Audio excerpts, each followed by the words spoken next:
जय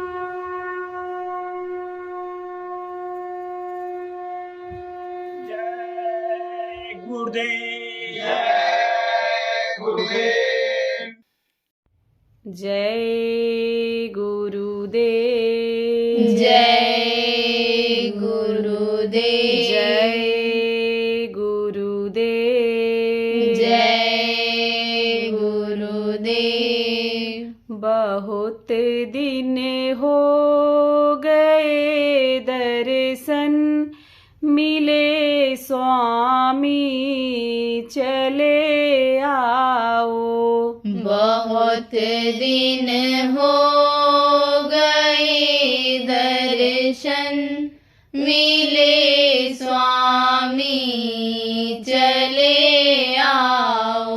ध्यान में अब मेरे आकर दर्श अपना दिखा जाओ।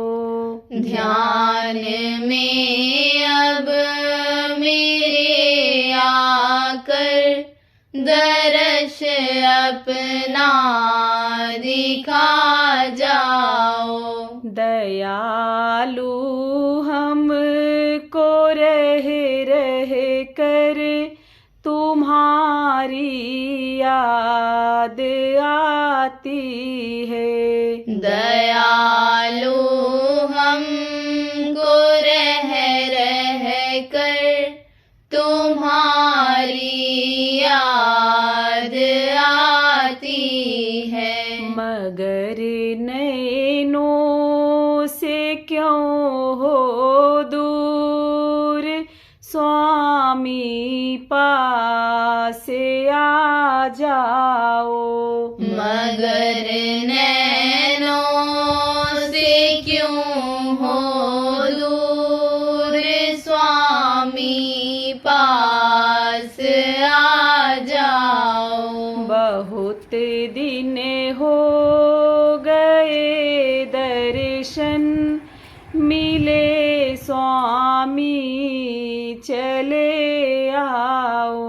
बहुत दिन हो गए दर्शन मिले स्वामी चले आओ। तुम्हारे नाम की माला मेरा मन रोज जपता है।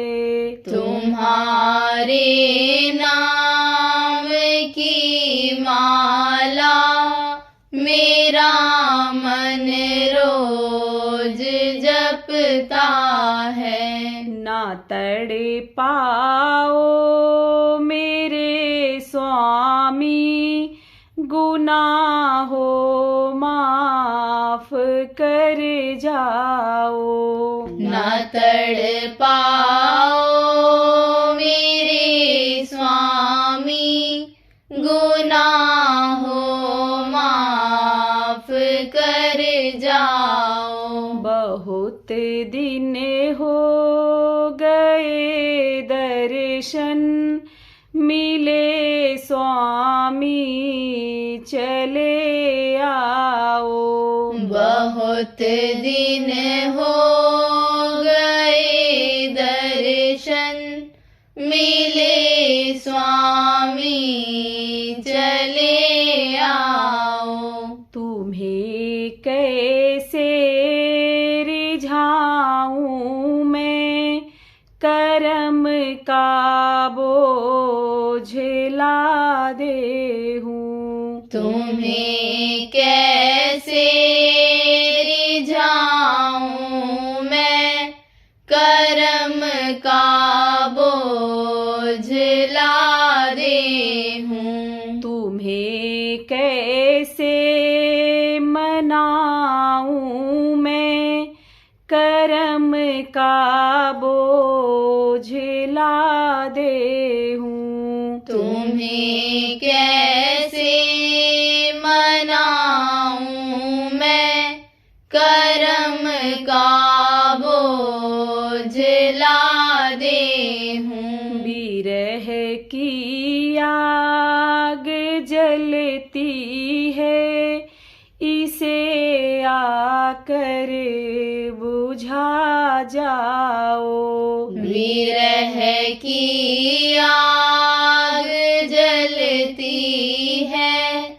इसे आकर बुझा जाओ। बहुत दिन हो गए दर्शन मिले स्वामी, चले आओ। बहुत दिन हो गए दर्शन मिले स्वामी, चले आओ। महायानंद सागर से भरी है आपकी आँखें। महानंद सागर से भरी है आपकी आँखें। किधर बरसाव करती हैं, इधर बरसात कर जाओ। किधर बरसाव करती है, इधर बरसात कर जाओ। बहुत दिन हो गए दर्शन मिले स्वामी, चले आओ।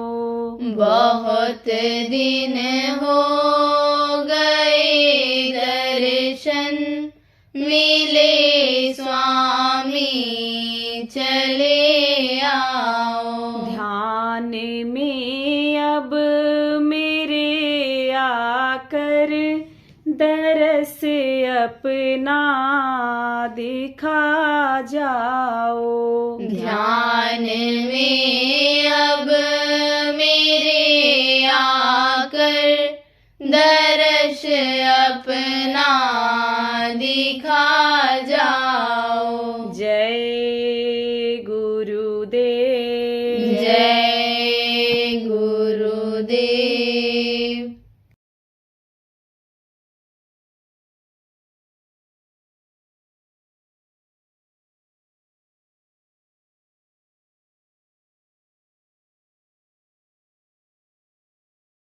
देखो प्रेमी,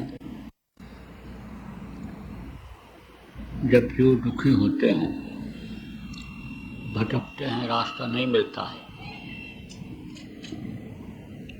तब जीवों को निकालने के लिए, नरकों से बचाने के लिए वो परम पिता परमात्मा जिनको कहा गया, पिता अलग होते हैं, परमात्मा अलग और परम पिता अलग होते हैं। तो परम पिता भेजता है। पिता कौन है? एक पिता ये हैं जिन्होंने रक्त बीज का दान दे करके हमको आपको पैदा किया। एक पिता वो हैं कि जो इस काया के बनाने में, हड्डी मांस के बनने में अन्य सहयोग करे किया, तैयार कराया। उनकी इच्छा मौज से समझो कि माँ के पेट में ठीक ठाक बन करके हम सब लोग तैयार हुए। और एक वो हैं जो उनके भी पिता, सबके पिता हैं, वो सबके सृजनहार हैं, वो हैं परम पिता। तो परम पिता जब अपने ही जीवों को, अपने ही अंश को दुखी देखते हैं, तब वो संतों को भेजते हैं। उन्हीं को सद्गुरु भी लोगों ने कहा, तो वो इस धरती पर आते हैं और जीवों को समझाते हैं, बताते हैं, याद दिलाते हैं, प्यार देते हैं।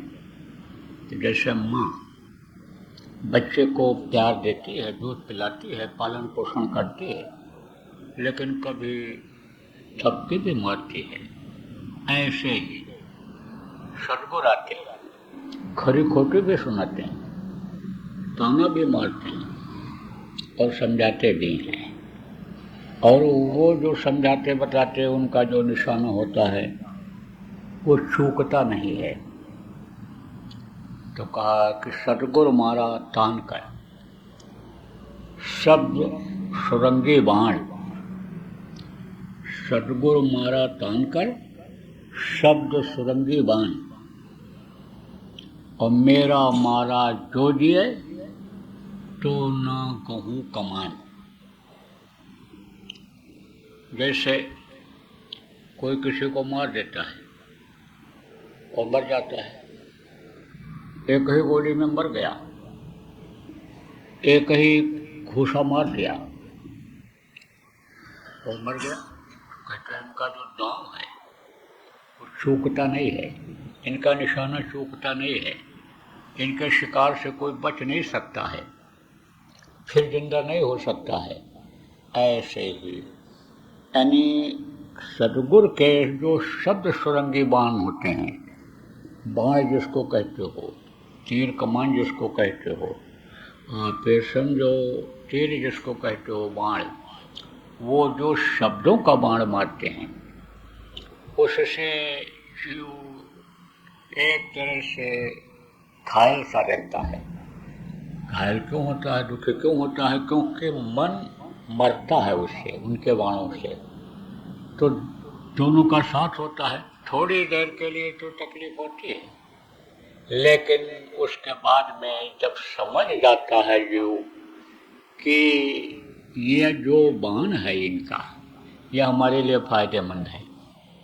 कैसे फायदेमंद है ये भी बता दूं आपको। जैसे किसी को फोड़ा हो गया हाथ में, पकड़ करके कटवा दो, काटते समय दर्द होगा लेकिन नासूर नहीं बनेगा। ऐसे अब वो जो सदगुरु की बातें होती हैं, सदगुरु के जो बाण होते हैं, वो समझो कि मीठा यानी छुरी की तरह से होता है। मीठा छुरी किसको कहते हैं? जैसे आप देखो, उदाहरण देकर समझाता हूँ आपको। ये जो जानवर कुदरत ने बनाए हैं, इनके हाथ पैर कान दांत मुंह ये सब अलग हैं। कुछ जानवर ऐसे हैं कि जिनमें पूंछ होती है, पूंछ लगभग सब में होती है, कान उनके बड़े होते हैं, दांत से वो कहीं कोई तकलीफ हो जाए, जैसे मान लो कोई कीलनी लग गई किसी को, कुत्ते को, बैल को, भैंस को, किसी को लग गई, तो वो क्या करते हैं, उसको दांतों से ऐसे काट करके गिरा देते हैं नीचे रगड़ करके। कान से ऐसे साफ कर लेते हैं, आँखों को ऐसे कान से साफ कर लेते हैं, पूंछ से पीछे सफाई कर लेते हैं अपनी। कोई मक्खी वगैरह है तो ऐसे पूंछ से मारते हैं उसको, ऐसे काट रही हो तो। कुदरत ने ऐसा उनका रक्षा के लिए बना दिया है। ये कुत्ते होते हैं, घाव लग जाता है लेकिन ये चाट चाट करके उसको ठीक कर लेते हैं। वही कुत्ता मरता है जो जिसके सिर पर घाव लग जाता है, चाट नहीं पाता है, नहीं बाकी वो घाव को ठीक कर लेते हैं। किसी ने मार दिया, कट गया, चाट चाट करके ठीक कर लेते हैं। तो ये हुनर कहाँ से मिलता है, कहाँ से सीख मिलती है? माँ से ही मिल जाती है। छोटे छोटे जो पिल्ले होते हैं, छोटे छोटे यानी मतलब यह है कि जो और कुत्ते होते हैं उनसे भी सीख मिल जाते हैं उनको। अकल नहीं होती, बुद्धि नहीं होती, अकल बुद्धि तो मनुष्य में ही होती है। तो उदाहरण के रूप में मैं आपको बता रहा था कि जैसे कोई दूध दूह रहा हो, गाय की दूध निकाल रहा हो, और कोई मक्खी बैठी है उसके बदन के ऊपर गाय के, तो पूंछ ऐसे मारती है, तो वो पूंछ किसको लगती है? धोने वाले को भी लग जाती है। लेकिन वो जो दूध की मिठास है वो उस पूंछ के दर्द से और उससे आने समझो कि उसको तकलीफ नहीं होती है, दूध की मिठास की वजह से। ऐसे ही जो सदगुरु की वाणी होती है वो घाव तो बनाती है, ऑपरेशन तो करती है, लेकिन वो फायदेमंद होती है। इसलिए लोग सुनते हैं, जाते हैं, बातों को उनके मानते हैं, उससे लोग फ़ायदा उठाते हैं। तो एक महात्मा जी थे, कुटी बना करके रहते थे, एकांत में अपना भजन भाव भक्ति करते रहते थे। गृहस्थी से जो लोग अलग रहते हैं, गृहस्थी में मन नहीं लगता है। मोटे तौर से आप ये समझो कि जैसे आप लोग यहाँ कुछ दिन पहले ही आ गए थे इंतज़ाम के लिए। देखो कुछ लोग, मैं अभी बम्बई में कार्यक्रम था और बम्बई में मैं जब पहुँचा हूँ तभी से मेरे साथ में, तो इधर उनका मन लग गया है। अब वो उधर से गृहस्थी की तरफ मन उनका नहीं है। तो ये जो मन जिधर लग जाता है, यानी समझो कि वही उसको दिखाई पड़ता है। गृहस्थी में रहते तो उधर मन लगा रहता, उसी काम में लगे रहते हैं। मौका इधर का न मिलता, इधर लगे हुए हैं तो वो भी काम चल रहा है। क्योंकि अजगर करे न चाकरी, पंछी करे न काम, दास मलूका कही गए, सबके दाता राम, सबको देता है वो। जिसके जिसके प्रारब्ध में होता है उसको देता है। प्रारब्ध के बाहर की चीज़ नहीं मिल पाती है। बहुत कोशिश करते हैं बाप कि बच्चा हमारा बहुत तरक्की कर जाए, बहुत धन दौलत कमा ले, अच्छे ओहदे पर चला जाए, लेकिन एड़ी से चोटी तक जोर लगा देते हैं, पहुंच नहीं पाता है, कर नहीं पाता है। कारण यही है कि प्रारब्ध में नहीं है। बहुत से लोग छोड़ करके जाते हैं, बहुत सी संपत्ति धन छोड़ करके जाते हैं, किसके लिए? बच्चे के लिए, परिवार वालों के लिए, लेकिन वो जाते देर नहीं लगती है। बाढ़ का पानी आप ये समझो जैसे आता चला जाता है, ऐसे ही आया, ऐसे ही धन दौलत चला गया। तो महात्मा लोग क्या करते थे, भजन भाव भक्ति वाले लोग क्या करते थे, जब जानकारी इस बात की हो जाते थे कि ये चीज़ें हमारे काम में बाधक हैं, तो उससे समय निकाल करके और फिर वो अपना स्थान बना लेते थे। तो महात्मा तो क्या होते हैं, उनको तो त्याग का उदाहरण भी पेश करना रहता है। त्याग ही एक तरह से हो जाते हैं, त्यागी हो जाते हैं। तो वहाँ कुटिया बना करके रहते थे पहाड़ी पर। लेकिन कहते हैं कि जहाँ गुड़ रहता है वहाँ चींटे चले ही जाते हैं। तो जब वहाँ कुछ मिलता था, क्या मिलता था, कुछ सीख मिलती थी, कुछ जानकारी मिलती थी, गृहस्थ आश्रम में कैसे रहा जाए, किस तरह सुख और शांति प्राप्त की जाए, तो महात्माओं के पास गांव के लोग जाया करते थे, सत्संग सुनते थे, कर्मों को अपने सेवा करके काटते थे, उसका फल उनको मिलता था, सुखी रहते थे। जो उम्मीद नहीं रहते थे उनको कामयाबी की, वो भी उम्मीद मिल जाती थी, तो वहाँ जाया करते थे। तो गांव का एक नौजवान ने एक दिन सवाल किया, वो भी जाया करता था। एक दिन सवाल किया, महाराज आप जो कह रहे हो कि कोई किसी का नहीं है, सब स्वार्थी हैं, स्वार्थ लाग करे सब प्रीति, सुर नरमन सबकी हरिति, यानी जितने देवी देवता और जितने भी जीव हैं इधर के सब स्वार्थी हैं। एक केवल प्रभु ही परमार्थी है, या जिसको वो भेजता है जीवों के कल्याण के लिए वो परमार्थी है, बाकी तो सब स्वार्थी हैं। तो महाराज ये चीज़ हमारे समझ में नहीं आ रही है। कहे कि क्या नहीं समझ में आ रहा है? कहा महाराज मेरे बगैर मेरे पिताजी नहीं रह सकते हैं घर में, मेरी माँ नहीं रह सकती है, अगर मुझे लेट हो जाए पहुँचने में काम धंधे से तो मेरी पत्नी इंतज़ार करती रहती है। महाराज मैं कैसे मानूं कि ये कोई नहीं, किसी के नहीं है, ये तो मेरे लिए जान देने वाले लोग हैं। कहे कि तुम उनके लिए क्या करते हो, कुछ करते हो? कहा हम क्या करते हैं, गृहस्थी में कोई काम नहीं करते हैं, सब काम वही करते हैं, सामान लाना और वहाँ की घर की व्यवस्था देखना, बनाना खिलाना, ये सब पूरे परिवार वाले ही हमारा करते हैं।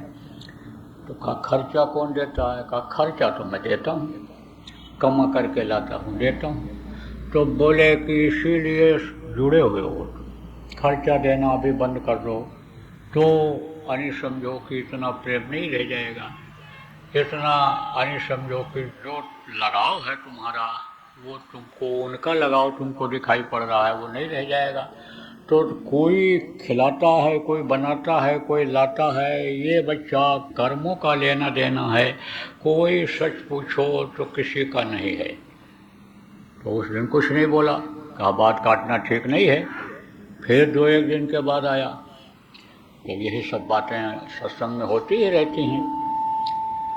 तो फिर बोला महाराज नहीं कुछ समझ में आ रहा है, ये बात समझ नहीं आ रहा है, बाकी बातें तो आपकी समझ में आ रही हैं, लेकिन ये तो मेरे बगल रह नहीं सकते हैं, ये तो जान दे देंगे अगर मैं नहीं रहूँगा तो।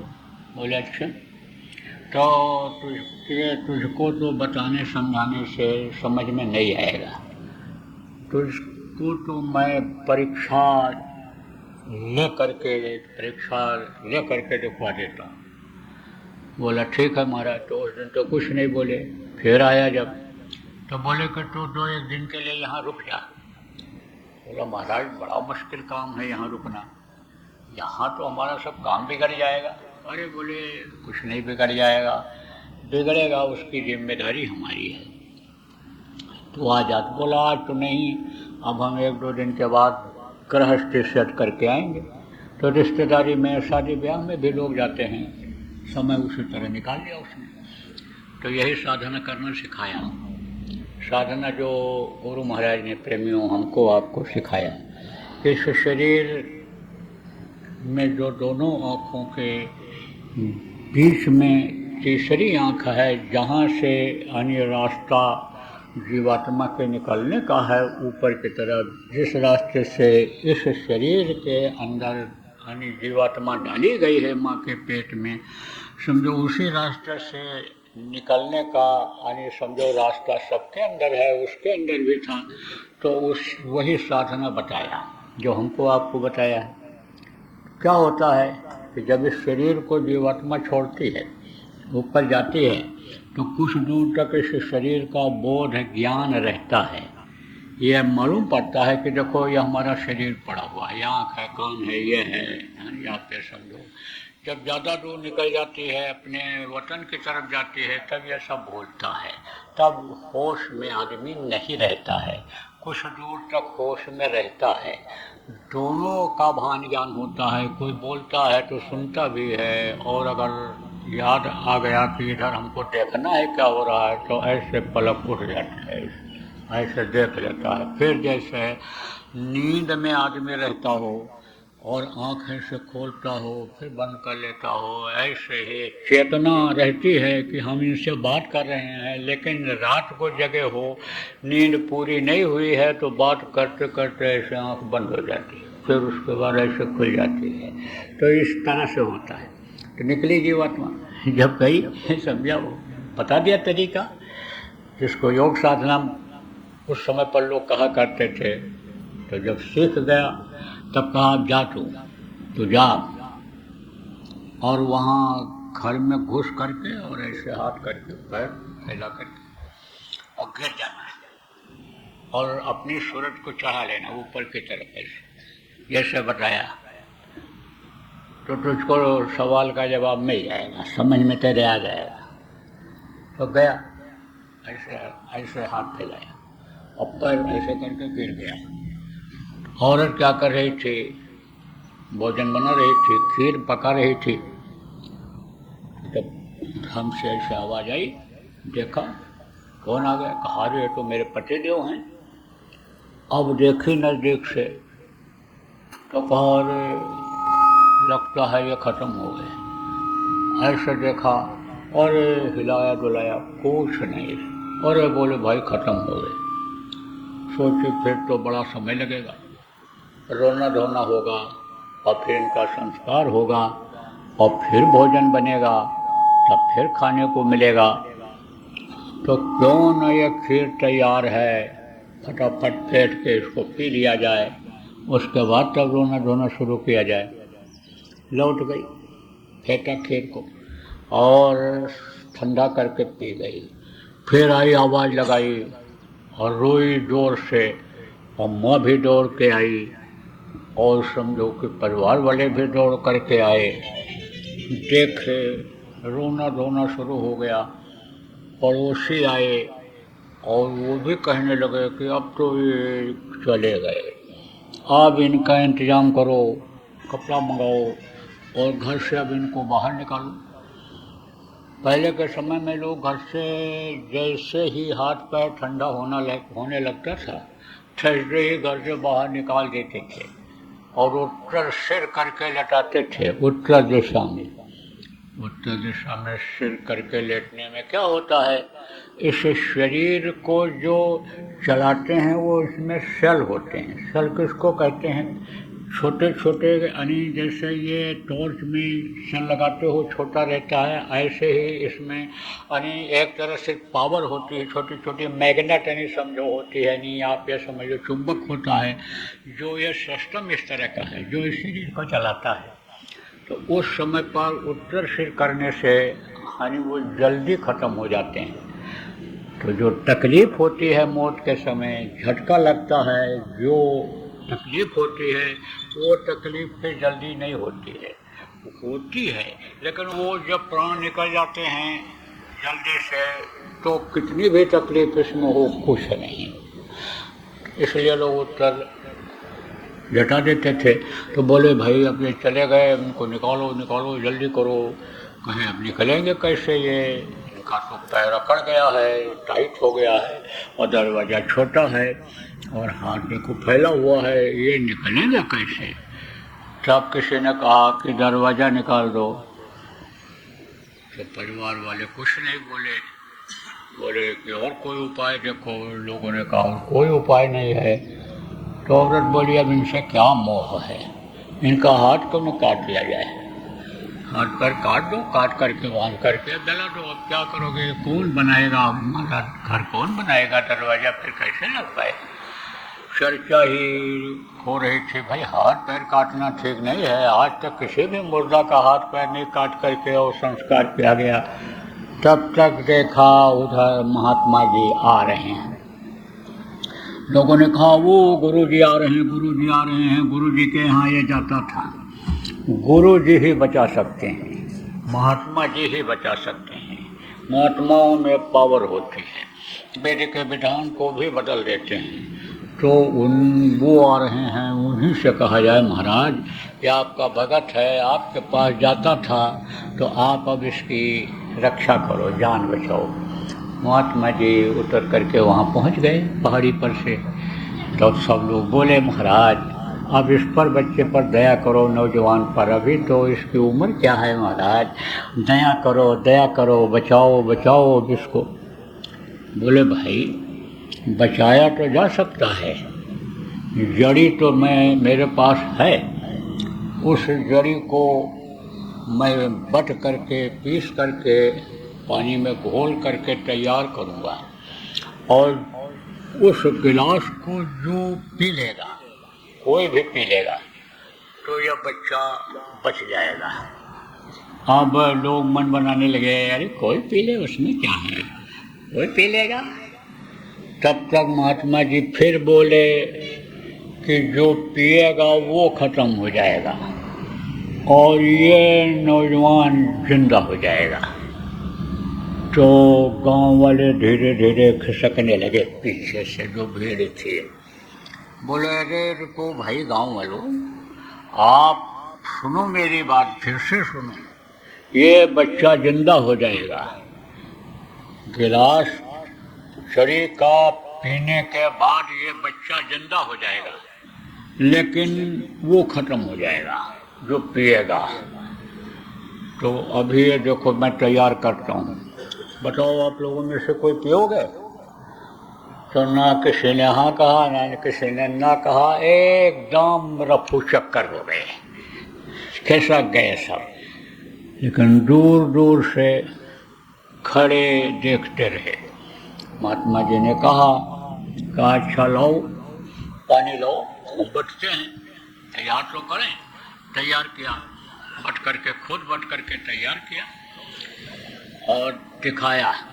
कहा कि बाप से कि आप पी लो, अब तो आपकी उम्र हो गई, बुढ़े आदमी हो, आपको तो जाने ही आज नहीं तो कल जाने ही है, बच्चा बच जाएगा, आप पी लो। और बुढ़ा बोला, महाराज मैं ही घर की रखवाली करता हूँ, नहीं तो चोर सब सामान लेकर चले जाएं, ये सब पैर फैला करके सोते हैं, मैं चला जाऊंगा तो कैसे काम बनेगा, मेरा रहना तो इस घर में जरूरी है। तो माँ की तरफ गिलास दिखाया, तो माँ ने कहा कि जो है माँ की तरफ दिखाए, कहे माँ आप पी लो, आपका बेटा है, आप पी लो। तो माँ बोली कि मैं ही बुढ़े की सेवा करती हूँ, समय से रोटी बना के इनको खिलाती हूँ, नहीं इनको कोई पूछने वाला नहीं है, मैं चली जाऊंगी तो कैसे होगा, मैं ही रखवाली करती हूँ घर की, मैं ही इसको बहू को सब सिखाती हूँ, यह तो अभी नई नवेली दुल्हन है, इसको क्या पता गृहस्थी क्या होती है, कैसे चलती है। तब औरत से कहा, औरत को दिखाया कि तो ही पी ले, ये जिंदा हो जाएगा। कहा बोले कि मैं अगर पी लूँगी तो बुढ़िया बुढ़वा की सेवा कौन करेगा, ये बुढ़िया बुढ़वा बना के नहीं खा सकते हैं, ये तो मर जाएंगे, मैं अगर मर जाऊंगी तो यह भी बेकार हो जाएंगे।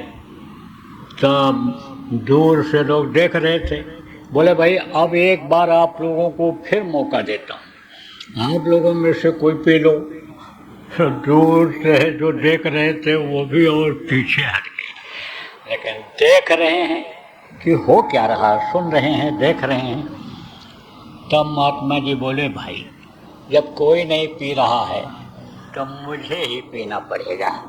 गांव वाले उछल पड़े, अरे महाराज क्या बात आपने कह दिया, अरे आपके मुंह में घी गुड़, आपके मुंह में घी गुड़ महाराज, अरे आपके कौन रोने वाले अच्छे बच्चे कच्चे हैं, आप महाराज पी लोगे तो इनका भला हो जाएगा, नौजवान जिंदा हो जाएगा महाराज। ओ घर वालों के भी चेहरे पर मुस्कान आ गई, हाँ हाँ महाराज आप जिंदा कर दो, कोई बात नहीं है। अरे बोले हमसे प्रेम नहीं है आप लोगों का, अरे पूरा प्रेम है महाराज, यही प्रेम आप बचा लो, यही प्रेम आपसे है कि बस आप बचा लो इस मेरे बेटे को। अब महात्मा जी पी लिए, अब फिर उसके पैर में मरे पैर, और वो उठ गया, अब वो उठ गया, समझ गया कि खेल खत्म हो गया। महात्मा जी अपना चल पड़े, पीछे पीछे चल दिया, वो भी भागा। अरे बोले क्यों आता है पीछे, अब तो जा बच्चों को देख अपना, वहाँ तेरे बगैर तो वहाँ पर। अरे महाराज ज्ञान हो गया, अब जानकारी हो गई, कोई किसी का नहीं है।